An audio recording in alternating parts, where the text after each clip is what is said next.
Ole Miss woke up this morning in prime position to make all of their dreams come true.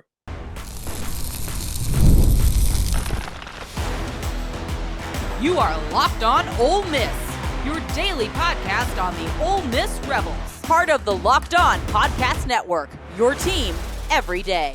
Welcome to the Locked On Ole Miss podcast, the most watched Ole Miss podcast out there. I'm your host, Steven Willis, a 10-year veteran member of the national media with Yahoo Sports and a former Ole Miss staff member as well. On today's show, we'll recap the bye week and turn our attention to the Washington State Cougars, breaking down expectations and sharing our leans and locks for this weekend within the SEC. All of that brought to you by FanDuel.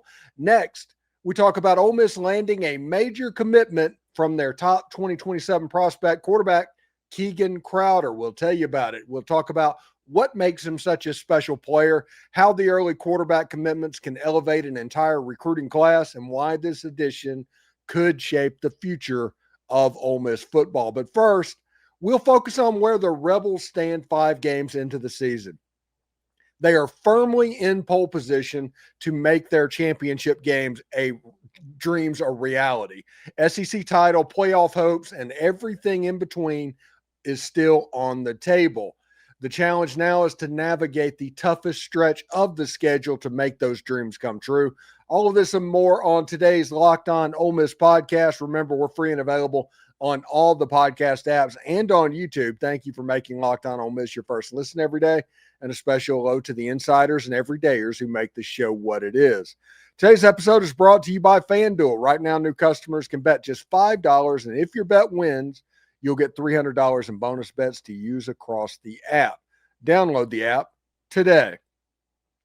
So Ole Miss made it through the bye week, and honestly, they probably won the bye week. They're still the top-ranked SEC team out there right now at number 4. They still have that blowout win over LSU.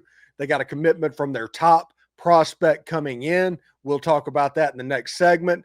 They had a pretty good week is my point. They got to sit back and watch the chaos of Penn State losing to UCLA and Texas going and laying an egg at Florida, which Ole Miss fans are probably aware of that happening.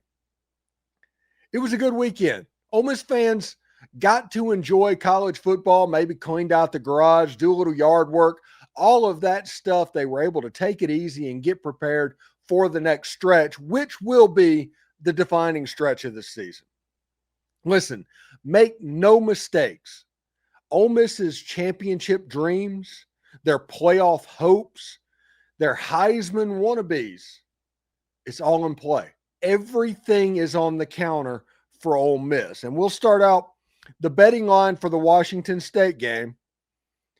Right now, Ole Miss came in opening at 33.5-point favorites over Washington State. Now, remember, before everybody bombards my comments about talking about the opponent that is this weekend, Washington State got 59-10 by North Texas earlier on this season. Now, the head coach of Washington State, he's the guy that came from South Dakota State. He built that little bit of a South Dakota State Jackrabbit dynasty in FCS. It's going to take a little time, but Washington State's going to be all right. But they're not quite there yet. And remember, this game is only on the schedule for Ole Miss because Wake Forest chickened out and just said, hey, no, we don't want to play that game. We'll do whatever it takes, but we are not going to do that again. So Ole Miss called Washington State and said, hey, will you come to Oxford for a game, please? And Washington State was like, yes, it'll cost this much money. This is going to be a rent-a-win type of game. But I understand after the UCLA-Penn State game and all of that, people are nervous about playing these games. The difference is those games were on the road. This game was at home. Ole Miss should handle Washington State, who lost 59-30 to the Washington Huskies earlier this year and who lost 59-10, as I mentioned, to North Texas. All of the dreams that Ole Miss has is completely on the table for them at the moment. You know, what have we learned 5 games in and 6 weeks into this season, and Ole Miss is 5-0? We learned that Ole Miss looks like the most dominant team in the SEC right now, along with Alabama. If you told me that Ole Miss made it to Atlanta and played Alabama, I would believe you. Alabama took care of Vanderbilt. Vanderbilt's a very good team. Alabama is kind of looking like a team to be reckoned with moving forward. But Ole Miss is hitting the major part of a pivotal part for a 4-week period that will decide this season. Ole Miss plays Washington State this weekend. Then it's at Georgia, at Oklahoma, and South Carolina at home. No worse than 3-1 in that stretch is acceptable if you're interested in making the playoffs and getting to Atlanta. Winning back-to-back games against Georgia and against Oklahoma on the road is going to be a tough ask for anybody. Nobody's going undefeated this season. Nobody should expect that to happen. But if Ole Miss can get one of either Oklahoma or Georgia, they will really be in prime position as the schedule moves on. Because after the Georgia and Oklahoma game, South Carolina at home, who is having trouble stopping the run at the moment. And then it's the Citadel. Then it's Florida, which obviously against Texas completely put them in a corner and into a locker as well. And then Mississippi State, which right now looks like a difficult game, but it could look completely different in 6 weeks. So we'll see how it looks. And we also learned if Ole Miss plays a clean game, they're as good as anybody in the country. Spot the ball. It doesn't matter where the game is played. Ole Miss can win that game, which is pretty interesting because this was supposed to be a rebuilding year, right? This was supposed to be a year that Ole Miss was going to rebuild after losing Jackson Dart, Walter Nolan, Princely Mamiel, Trey Amos, Trey Harris, all of those dudes offensively. This was going to be a rebuilding year as Ole Miss built for something down the road.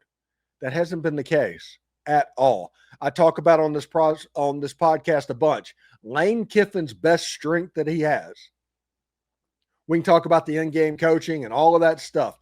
The best thing that he does is roster build. And this year is a shining example of that. Ole Miss came in at number 4 in both polls this week. Number 4 in the AP, number 4 in the coaches poll. Good enough for the highest ranked SEC team in both. That is the reason I say that Ole Miss is in pole position, because they literally are in pole position. They are right now at the top of the SEC hierarchy. Like I said, you have games at Georgia. You have games against Washington State. You have games against Oklahoma. It's going to be some difficult games coming down the road for Ole Miss. But right now, Ole Miss is exactly where they want it to be. I talked about all offseason. 6-0 is the number that Ole Miss needs to be at before the playoffs become a reality. The loss in the LSU game would make it a little bit weird because everybody remembers, I mean, it was only like 2 weeks ago, that LSU was the darling of the Southeastern Conference, and everybody was talking about Garrett Nussmeier and that defense and all the talent that LSU has accumulated, whatever. Ole Miss completely took them apart in dominant fashion. But that only set up what is to come. First, you have a test against Washington State, which honestly, I'm glad there is a Washington State game before the Georgia game. I'm glad it's not bye week and then Georgia. We talked to Bill Flowers every Wednesday afternoon. For anybody that's listening, you can catch Bill Flowers on the show. And he was talking about how players hate bye weeks because it screws their timing up. They just want to play. They want the practice routine to happen. Whenever there is a bye week, you have to build back up that timing and camaraderie. And if Ole Miss went straight to Georgia, it might look like the 2003 LSU game, which he talked about that a little bit, saying that Ole Miss was coming off of a bye week in that game, and it took them a little bit of time to get going on the passing side as well. This Washington State game is probably going to give them chances to get that rectified before they go to Sanford Stadium. Now, remember, and it's important to remember, the last time Ole Miss went to Sanford Stadium, they got 50 burgered. And not only got 50 burgered, they really got 50 burgered. Oh, Georgia got their big-time tackle back. Brock Bowers came back. They were just humming offensively. The quarterback was good. There was nothing that Ole Miss could do to stop that Georgia team. And that was the impetus to that 2024 team with Walter Nolan and those guys to beat the Georgia Bulldogs. Now that those guys have moved on, it's going to be important that the next group have what it takes to beat the Georgia Bulldogs. Now, in my opinion, this is not the Georgia Bulldogs team that they had 2 years ago. This isn't that team. But they're still really good, and they still recruit really well. Zach Branch and those guys, they're going to be really good players. The point is, every dream that Ole Miss has right now is in front of them, all the way up to the big dream, the Dr. Pepper Trophy that they wheel out for the college football playoff. That dream is available as well. And it's all on Ole Miss to continue to stack wins upon wins upon wins. And winning either Georgia or Oklahoma, at that point, we start talking about Atlanta as a realistic possibility. We're talking about the playoffs right now. Ole Miss is there for the playoffs. They can lose both those games, win the other games they're favored in. They're in the playoffs. But SEC championship game in Atlanta, that's going to come down to this next 4-week stretch. So we'll see exactly how that goes. You know, Ole Miss got some big news on Sunday. They landed a commitment from one of the top quarterbacks in the 2027 class. This pledge not only solidifies the Rebels' long-term future at the position potentially, but it could also be the spark that pushes this into a breakout recruiting class for Lane Kiffin and his staff. We'll break down who this quarterback is, what makes him special, and how this commitment could attract more elite talent to Oxford. That's coming up next. You know, Peloton is shaping the future of fitness with the brand new Peloton Cross-Training Tread Plus, powered by Peloton IQ.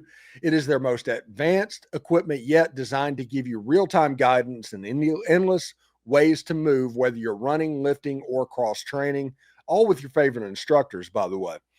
This is training reimagined. Peloton is built for breakthroughs with tools that help you plan, stay motivated, and reach peak performance. The swivel screen is a game changer. You can go from running on the Tread Plus to strength training, all of that without missing a beat. And the personalized class recommendations help keep you engaged. You get workouts tailored to your vibe and energy level each week. So let yourself run, lift, flex, and push forward. Explore the new Peloton Cross-Training Tread Plus today at onepeloton.com. Do us a favor and like and subscribe and comment on the video. Subscribe to the podcast on whatever audio podcatcher you're listening to and give it a 5-star review. Would appreciate it. It costs nothing but helps keep all of this free. If you want more, join the Insiders program with the subtext link down below. No trolls. 14-day free trial and the easiest way ever to cancel. Give it a try. And don't forget to check out a second listen on the network. Nearly every team, college or pro, is ready for you. Now, it's really interesting to think about where Ole Miss stands as a football program right now. And Ole Miss 2 years ago went all in on Deuce Knight, didn't get Deuce Knight. Deuce Knight ended up at Auburn, and Ole Miss is just waiting to see what happens on the plains to whether or not that recruitment is over. Now that the transfer portal is going from 9 windows essentially to 4 windows, it does make the transfer portal probably a little bit more valuable than high school recruiting. It's like one chance each and every game to do exactly whatever you need. So whatever. But Deuce Knight maybe comes available eventually. But Ole Miss is still doing some work in high school recruiting as well. And they got a big commitment on Sunday with potentially the top player in their entire recruiting class of 2027 with the commitment of Keegan Croucher, quarterback from the class of 2027. He is from Cheshire Academy in I think it's either New York or Connecticut. He's up there somewhere. And Ole Miss beat out Oregon and Penn State for his services. They were talking about Keegan was going to head down to the Penn State Indiana game to catch that. He might still go, but it's probably no coincidence that the top two teams that were on there that had a chance to close this out was Ole Miss and Penn State. Now, Oregon's on the periphery, and they're always going to be there because of Phil Knight and all of that stuff, okay? So it's not discounting Oregon. They're just not a big player at the moment, if that makes sense. But Ole Miss and Penn State coming through. He came down to Oxford for the Ole Miss LSU game. He got to see the crowd. He got to see Ole Miss dominate that game. Got to see Ole Miss take a D2 quarterback and completely take apart the best defense that they're going to see. He left that unbelievably impressed about what can happen. So then he cut on the TV to check out the Penn State Nittany Lions. They were playing against the 0-4 UCLA Bruins, and they got taken apart by the UCLA Bruins. Drew Aller, who is an all-world, all-combine quarterback for the Penn State Nittany Lions, struggled mightily all day long. A decent player, good player, but you just wonder about the development of somebody that has so many tools of what can happen. Keegan Croucher saw that. He sat back and looked at the Ole Miss game and said, hey, I want to go to Ole Miss. And I don't blame him there. And he is one of the better quarterbacks in the 2027 class. He's a 4-star in every single service. Ranked 113 on Rivals, 151 on ESPN, not in the top 247 on 247 Sports, but good enough for a 4-star composite rating of 152. Number 11th quarterback in the country, number 2 player in all of Connecticut. The one thing you notice about this player, he throws a really pretty ball. And he is athletic enough to do some of the dual threat stuff that the Ole Miss offense kind of requires. And you see that in this highlight that we have for Keegan Croucher. This is not really a highlight. It's just the highlights of the last game from a couple of days ago as well. But you'll be able to see him throw passes to where everything's coming out on time. He sees the field at a very advanced level and has the tools to be really good throwing the ball to the end zone. All of the stuff that you want in a quarterback, he can do. He is somebody that in 1985 would be a highly rated quarterback, just as much so as he is right now because of the arm talent. He can throw the ball all over the field. But like I said, he does have the mobility and the athleticism that they can do a little bit of the dual threat stuff as well. I would say put him in the same category of Austin Simmons and that type of running ability, and you would be pretty close to the ballpark of Keegan Croucher. Listen, this is important. This is a big deal for Ole Miss. Not necessarily. Everybody's going to say, well, what if he decommits? Okay, he does. We'll just pretend he doesn't exist and move on to the next one. But as it sits right now, while he is committed, that is every second that he is committed, he is recruiting for that university during that time. And Keegan Croucher is going to be able to land wide receivers. He's going to be able to make the guys that were at the LSU game. There was a 5-star out of Louisiana wide receiver. Maybe there's a relationship, a connection that was built by that.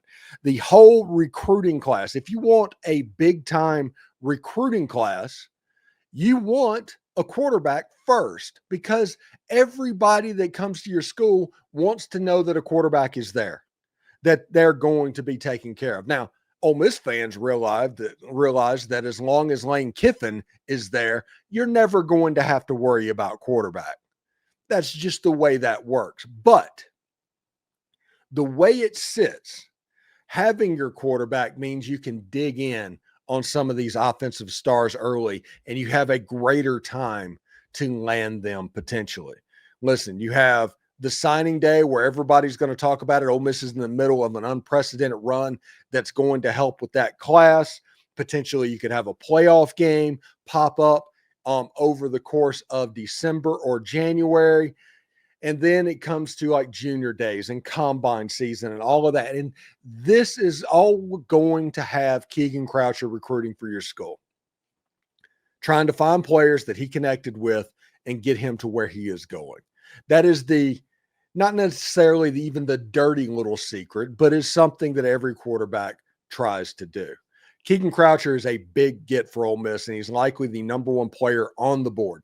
Not the number one quarterback on the board, the number one player on the board. And if you watch him throw, you can see exactly why. Coming up in our final segment, we're breaking down the Week 7 lines in the Southeastern Conference with FanDuel Sportsbook providing those lines. We give our picks for some of the leans and locks as well. Stay tuned. We're diving in next.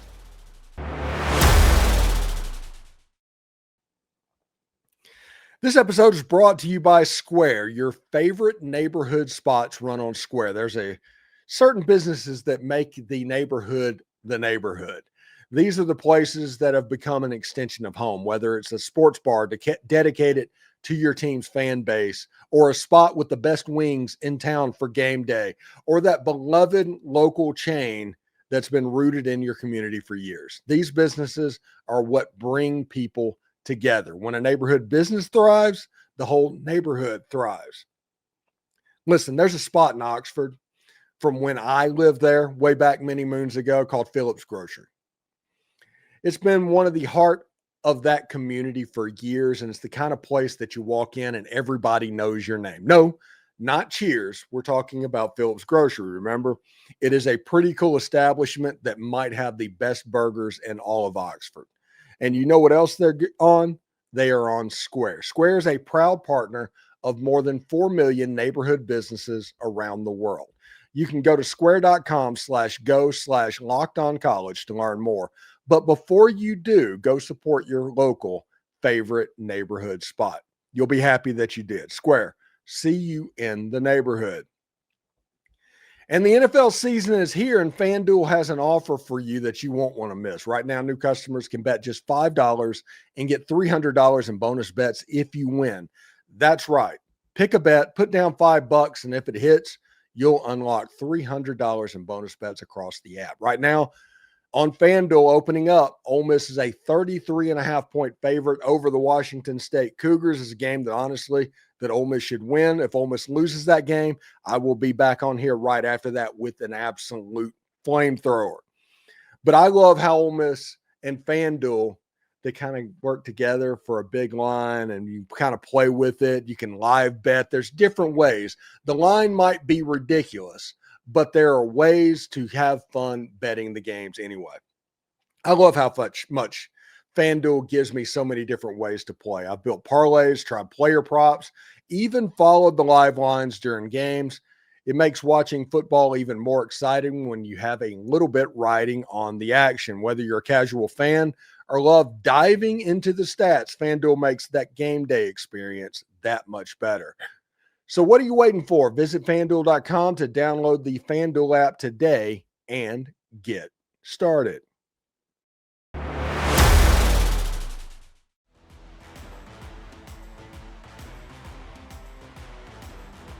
All right, let's talk about our leans and locks going into Week 7 in the Southeastern Conference. All of these lines are going to be provided by FanDuel Sportsbook. They do a great job and sponsor this show very much. So we are going to use their lines, and their lines are very, very good. A little bit better week than last week. There was a lot of teams on bye weeks. But this week's going to be a little bit different. There are certain teams that will still be there, but I think instead of 5 games, there's 7 this week. And looking at the list of this week, you have Alabama at Missouri. Alabama's a 4.5-point favorite.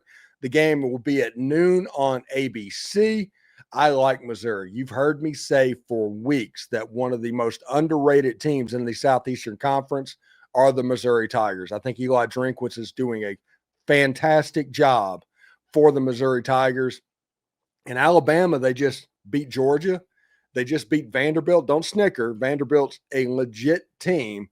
But now they have to go handle a road game at Missouri. Missouri moved up to like number 14 in the nation. we'll see how it goes. This could be the stumble point, but if Alabama makes it through this game, they could go on a little bit of a run potentially. So we'll see exactly how it goes. At 12:45 Eastern time, 11:45 Central on the SEC Network, Ole Miss is a 33.5-point favorite over Washington State. The over-under on that game is at like 57.5 points. This is a game that Ole Miss should win. This is a game that Ole Miss should win fairly easily when you look at the fact that North Texas put 59 in a road game on the Washington State Cougars. When you look at the Washington Huskies put 59 on the Washington State Cougars. Now, they have a good coach. I've talked about it. The South Dakota coach or South Dakota State coach moved over to Washington State. Eventually, they're going to be difficult to deal with. But right now, this is about the perfect time to get them. Remember, Washington State is also the team that is substituting for Wake Forest after Wake Forest chickened out of the game against the Ole Miss Rebels. All right, at 3:30 p.m. Eastern time on ABC is Texas. Texas is favored by 3.5 points over Oklahoma. That makes no sense. Oklahoma is ranked 5th in the country. I don't care about John Mateer. If you saw what happened last week with Texas getting taken apart on the line of scrimmage, both offensive line and defensive line, I have trouble to think about where they come up with more offense than the Oklahoma Sooners. I think Ben Arbuckle is going to be able to put some stuff together, and John Mateer might be back for this game. It could be something that by kickoff, Oklahoma's favored by like 7 because Mateer is back. So we'll see. I like Oklahoma in this game. I'm definitely leaning Sooners in this game. All right, Arkansas is at Tennessee. Tennessee's favored by 13.5 points. Arkansas obviously is drawing hope from the fact that UCLA beat Penn State with an interim coach. Arkansas took apart the Tennessee Vols last year with Nico Iamaleava, which was a common thread there. But Arkansas has a chance to make Tennessee work just a little bit because the week after this game is the third Saturday in October. And obviously Tennessee might be looking ahead, especially after what Notre Dame did to them a little bit early. Florida is at Texas A&M. Texas A&M is favored by 8.5. Game is at 7 o'clock Eastern time on ESPN. I mentioned a little bit earlier, I worry that Texas A&M is a little bit of a front runner. I want to see what happens when they get 2 scores behind. I want to see what happens when you have to push it. Does it turn into 4 scores, or are they good enough to kind of close that and do what they do? I am curious, but they're favored by 8.5 over Florida. And the Florida team that played against Texas will give A&M all kinds of trouble. Georgia's favored by 4.5 points against the Auburn Tigers. The game is at 7:30 Eastern time on ABC. I mentioned on the squad show yesterday, I like Auburn in this game. That stadium has ghost, ghouls, and goblins. Georgia has not been particularly great. They've been good, don't get me wrong, but Auburn has the talent to negate that a little bit, and a road game in that environment, it could be a little bit nuts, especially with Auburn coming off of bye week. Georgia's favored by 4.5, and we close out with South Carolina in Tiger Stadium. Guarantee it's a night game. Oh, yes, it is against the LSU Tigers. LSU's favored by 9.5 points. The game's at 7:45 p.m. Eastern time on the SEC Network. This is a game that LSU offensively could get in trouble because the big weakness for South Carolina is run defense. The big weakness for LSU offense is run offense. So it is kind of going to be weird. So we'll see exactly how that goes. But that's this week's leans and locks. I'm pretty much locking down Auburn beating Georgia, and I'm leaning towards Oklahoma and Red River as well. So we'll see exactly how that goes for everybody this weekend. Anyway, thanks for making the Locked On Ole Miss podcast your go-to source for Ole Miss sports. We pride ourselves on offering the most comprehensive perspectives, which is why we're the front door of the university. Seriously, if you don't believe me, Google Ole Miss podcast and see how much we come up. So don't forget to subscribe, like, and comment. It helps the show, and it's absolutely free. Your support means the world to us. And also, in another big moment for Locked On, college football fans, Locked On and Fire TV are presenting College Football Kickoff. your ultimate college football weekly preview. Drake Toll of Locked On Big 12 leads the conversation alongside two-time AP Coach of the Year Gary Patterson and former college star Jesse Holley, and Locked On's local expert. A college football preview only Locked On can do. Catch the college football kickoff every Thursday throughout the season, only on Fire TV. Hotty toddy, everybody. And remember, analytics is just the old English word that means bad football. We'll see you tomorrow.